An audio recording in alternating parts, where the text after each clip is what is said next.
Hello बच्चों, तो कैसे आप सभी। मैं आशा करता हूं कि आप सब बहुत ही बढ़िया तरीके से होइएगा और आपकी एग्जामिनेशन की तैयारी बहुत ही बेहतरीन चल रही होगी। चलिए आज के सेशन में आते हैं। हम लोगों ने 500 का जो ऑब्जेक्टिव का समावेश बनाया है, जिसमें अभी फिजिक्स का जो दौर चल रहा है, आज उन पर चर्चा करते हैं। चलिए चलते हैं हम लोग नेक्स्ट क्वेश्चन की ओर। तो हम लोगों ने इससे पहले फर्स्ट पार्ट देख चुका था, सेकेंड पार्ट है क्लास 10th वालों के लिए बहुत इंपॉर्टेंट ऑब्जेक्टिव, जो कि एग्जामिनेशन में बार बार पूछे आते हैं। चलिए चलते हैं हम लोग नेक्स्ट क्वेश्चन की ओर।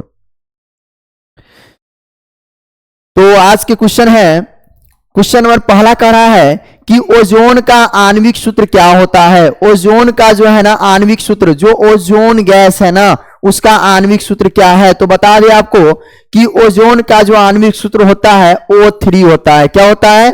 O3 होता है। यहीं पर एक दो पॉइंट और याद रखिएगा। O2 को हम लोग ऑक्सीजन कहते हैं। क्या कहते हैं? O2 को हम लोग ऑक्सीजन गैस कहते हैं। क्लियर यहां तक?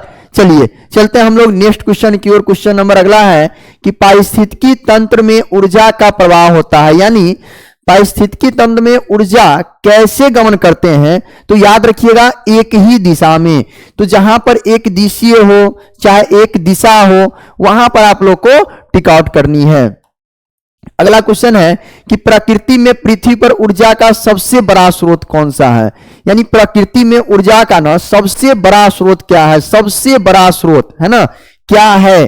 तो क्या है सबसे बड़ा स्रोत? तो सूर्य है। सूर्य से बड़ा कोई है क्या? तो कमेंट में बताइएगा जरूर। सूर्य से बड़ा कोई भी ऊर्जा स्रोत नहीं है। तो सबसे बड़ा ऊर्जा स्रोत क्या है? सूर्य है। अगला क्वेश्चन, क्वेश्चन नंबर अगला है कि नरौरा नाभिकीय विद्युत संयंत्र किस राज्य में है। नरौरा नाभिकीय संयंत्र जो है ना किस राज्य में है। तो याद रखिएगा यह जो है उत्तर प्रदेश में स्थित है। कहां स्थित है? उत्तर प्रदेश में स्थित है। चलिए अगला क्वेश्चन है, लघु पथन के समय, लघु पथन को हम लोग शॉर्ट सर्किट कहते हैं। क्या कहते हैं? शॉर्ट सर्किट कहते हैं ना। लघु पतन के समय विद्युत धारा का मान क्या हो जाता है। तो हमेशा याद रखिएगा जब शॉर्ट लगता है ना घरों में, तो सबसे ज्यादा यानी जो भी विद्युत धारा का मान होता है वो बहुत अधिक हो जाता है। क्या होता है? धारा का मान बहुत ज्यादा हो जाता है शॉर्ट सर्किट के समय में। चलिए अगला क्वेश्चन है कि विद्युत धारा उत्पन्न करने वाले युक्ति को क्या कहते हैं। जो विद्युत धारा उत्पन्न करते हैं ना, उन संयंत्र को क्या कहते हैं। तो याद रखिएगा जनित्र हो जाएगा। क्या हो जाएगा? जनित्र हो जाएगा, या इसी को हम लोग जनरेटर भी कहते हैं। जनरेटर भी कहते हैं ना, या डायनेमो भी कहते हैं। याद रखिएगा क्या हो जाएगा? जनित्र कहिए, डायनेमो कहिए। इनका रचना ही पूछता है, बनावट पूछता है ना। चलिए अगला क्वेश्चन, क्वेश्चन नंबर नेक्स्ट कर रहा है कि डायनेमो यांत्रिक ऊर्जा को किस ऊर्जा में बदलता है। डायनेमो, डायनेमो यानी आपको जो जनरेटर है ना, वो यांत्रिक ऊर्जा यानी जो हम लोग तेल डालते हैं, डीजल डालते हैं, तो वो किस ऊर्जा परिवर्तन करते हैं। तो वो जो है ना विद्युत ऊर्जा में बदलते हैं। किस ऊर्जा में बदलते हैं? विद्युत ऊर्जा में। डायनेमो किस में बदलते हैं? विद्युत ऊर्जा में बदलते हैं। उसी प्रकार से एक दो को और देखा जाए कि विद्युत बल्ब होते हैं ना, विद्युत बल्ब होते हैं ना, वह जो है किसको? विद्युत ऊर्जा को, विद्युत ऊर्जा को किसमें बदलते हैं? प्रकाश ऊर्जा में बदलते हैं। किसमें? प्रकाश प्लस ऊष्मा भी देते हैं, है ना, विद्युत बल्ब। क्लियर यहां तक? चलिए अगला क्वेश्चन है, कह रहा है पश्चिम की ओर प्रक्षेपित धनावेशित कण जो अल्फा कण है ना, वह किसी चुंबकीय क्षेत्र द्वारा उत्तर की ओर प्रक्षेपित हो जाते हैं। किधर प्रक्षेपित हो रहे हैं? उत्तर की ओर प्रक्षेपित हो जाते हैं। तो चुंबकीय क्षेत्र की दिशा क्या होगी, है ना? दक्षिण की ओर होगी, पूर्व की ओर होगी, अधोमुखी होगी, या ऊपरी मुखी होगी।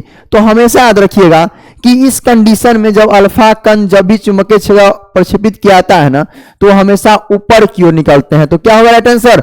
ऊपरी मुखी हो जाएगा। क्या हो जाएगा? ऊपरी मुखी हो जाएगा। चलिए अगला क्वेश्चन है, निम्नलिखित में कौन सा पद विद्युत परिपथ में विद्युत शक्ति को निरूपित नहीं करता है। निम्नलिखित में कौन सा पद जो है ना विद्युत परिपथ में विद्युत शक्ति को निरूपित नहीं करता है। तो याद रखिएगा शक्ति कर रही है ना, यानी P बराबर VI, फॉर्मूला याद रखिएगा हम लोग निकालते हैं। तो P बराबर V गुने, है ना, V गुने हम लोग एक फॉर्मूला पढ़े हैं, V बराबर IR पढ़े हैं कि नहीं पढ़े हैं। V बराबर IR पढ़े हैं कि नहीं पढ़े हैं। तो हम लोग यहां पर क्या करते हैं ना कि इनके जगह पर जो है ना किनके जगह पे, जो वी आई है ना आपको, तो वी के जगह पे आई आर रख देते हैं, है ना, आई आर गुना आई, तो क्या हो जाएगा आई स्क्वायर आर।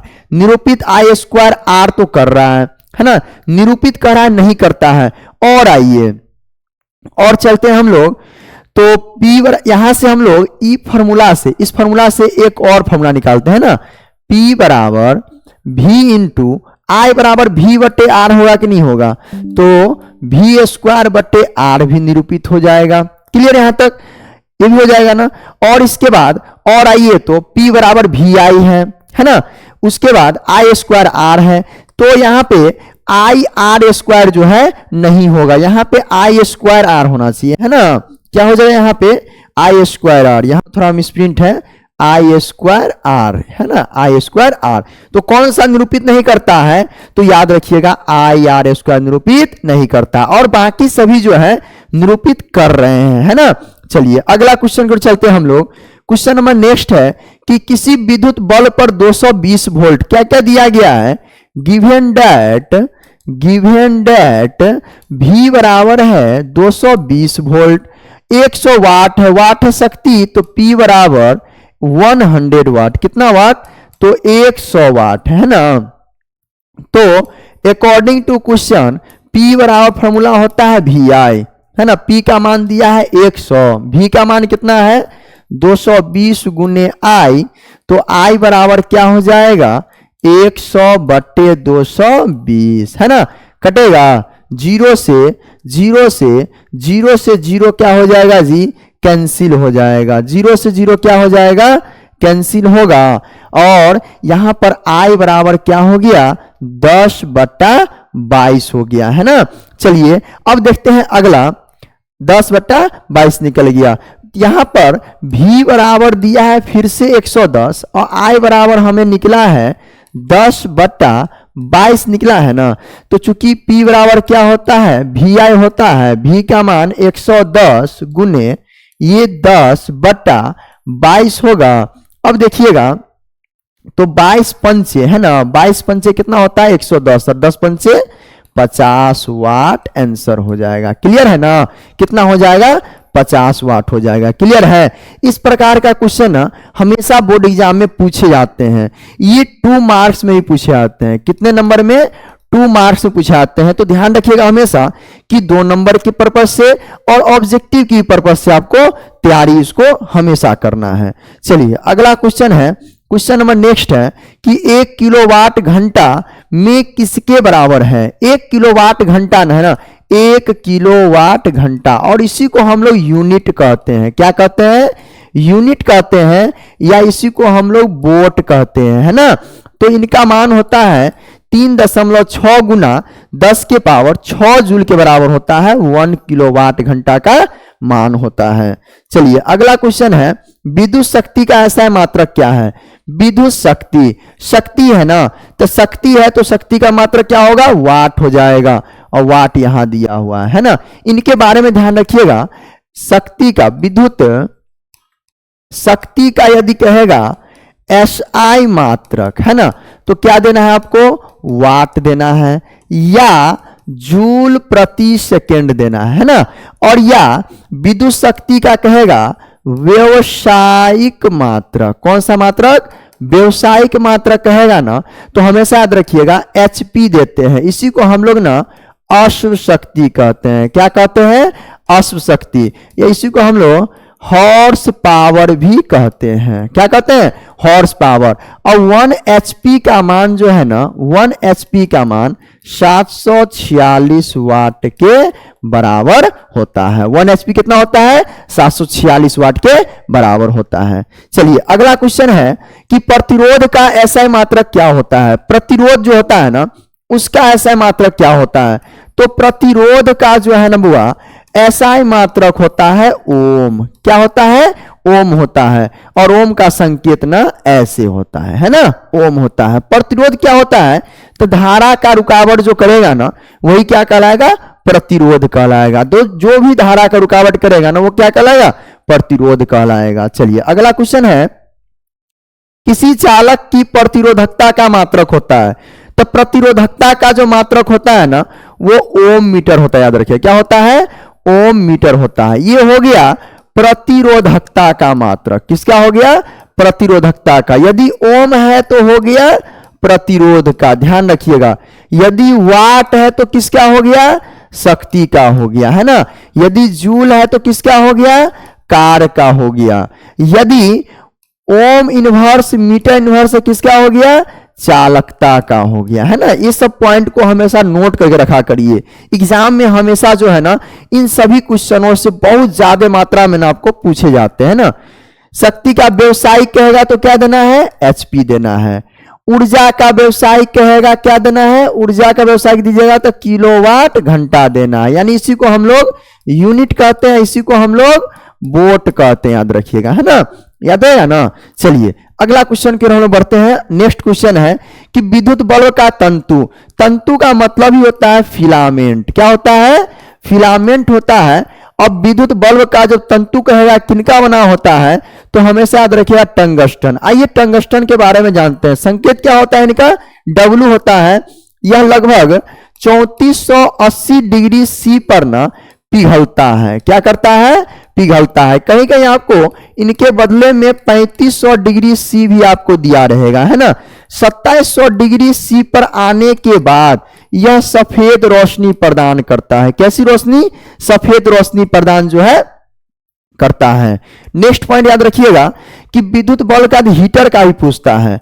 तो जब हीटर का पूछे ना तो इनमें लगा होता है नाइक्रोम का तार। किनका तार लगा होता है, नाइक्रोम का तार। एक ये ऑब्जेक्टिव और आपका एक ये ऑब्जेक्टिव बहुत ज्यादा पूछा जाता है। और ये कितना डिग्री पर जो है पिघलता है, तो 3500, है ना। धातु में जो भी है आपको इनका गलनांक कितना, 3500 डिग्री सी। एक्चुअली होता है 3480, माना जाता है आपको 3500 डिग्री सी माना जाता है। किनका, तो आपको टंगस्टन का। चलिए नेक्स्ट क्वेश्चन है, किसी कुंडली का प्रतिरोध ज्ञात करने के लिए सूत्र क्या है। प्रतिरोध ज्ञात करने के लिए सूत्र क्या है, तो ओम का नियम पर है ना, ओम्स लॉ पर है ना, V बराबर होता है IR। और वहीं से वो करा प्रतिरोध ज्ञात करना है तो R बराबर क्या हो जाएगा, V बटे I, यानी वोल्ट प्रति एम्पियर, वोल्ट प्रति एम्पियर। तो क्या हो जाएगा, वोल्ट प्रति एम्पियर, यानी V बटा I हो जाएगा, है ना। चलिए अगला नेक्स्ट क्वेश्चन है कि 1 वोल्ट होता है, बस यहीं से निकालिए।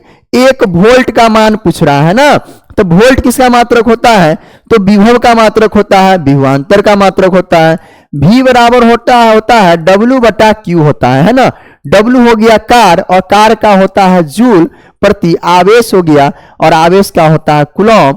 तो जूल प्रति कूलम हो जाएगा, क्या हो जाएगा, जूल प्रति कूलम हो जाएगा, याद रहेगा ना, जूल प्रति कूलम हो जाएगा। अगला नेक्स्ट क्वेश्चन है, विभवांतर का ऐसा मात्रक क्या है, तो जो होता है ना वोल्ट का, यानी विभव का जो होता है ना वही होता है विभवांतर का। वाट की बात कर रही है तो वाट है यहां शक्ति का मात्रक। एम्पियर बात कर रहा है तो विद्युत धारा का मात्रक है। ओम बात कर रहा है तो किसका है, ये प्रतिरोध का है। क्लियर यहां तक, यानी ये तीनों पॉइंट, चारों पॉइंट बहुत इंपॉर्टेंट है। तो विभवांतर का मात्रक क्या हो जाएगा, वोल्ट हो जाएगा। चलिए नेक्स्ट क्वेश्चन की ओर हम लोग चलते हैं। धारा मापने में किसका उपयोग करते हैं, धारा का मापन जो करता है ना वो आमीटर या एमीटर कहलाता है। याद रखिए क्या कहलाता है, कहीं कहीं आपको आमीटर भी लिखे को मिलेगा या कहीं कहीं एमीटर भी मिलेगा। तो आपको धारा मापने में किसका उपयोग करते हैं, एमीटर या आमीटर का उपयोग करते हैं। अगला क्वेश्चन है, 1 माइक्रो एम्पियर में तुल्य कितना विद्युत धारा होता है। 1 माइक्रो एम्पियर, माइक्रो की बात कर रही है तो 10⁻⁶ होता है, और एम्पियर लगा हुआ है, एम्पियर लगा दीजिए, यानी 1 माइक्रो एम्पियर का मान 10⁻⁶ एम्पियर के बराबर होता है। क्लियर यहां तक। तो हम लोग मिलते हैं अब नेक्स्ट वीडियो में। तो हमारा यहीं तक सेशन, यानी अब जो है हम लोग मिलेंगे अगले पार्ट में। जरूर बने रहिए रोशन एकेडमी चैनल ऐप के साथ, और हमारा नया ऐप भी रोशन एकेडमी वाली के ऐप नाम से है, जरूर डाउनलोड कर लीजिए, ताकि इनका जो है आपको जो भी पीडीएफ है वहां मिल जाएंगे। और जो भी चैनल पर नया है जरूर चैनल सब्सक्राइब कर लीजिए, ताकि आने वाला एग्जामिनेशन बोर्ड की तैयारी आपकी बहुत ही बेहतरीन हो पाए। हम लोग लगातार आपके लिए नए नए क्वेश्चनों का समावेश लेकर आए हैं। 5 ऑब्जेक्टिव का समावेश है, जिसमें आपको टकराना ही है, एग्जाम में इन्हीं से आएंगे। चलिए मिलते हैं आप लोग से हम लोग नेक्स्ट वीडियो में। धन्यवाद।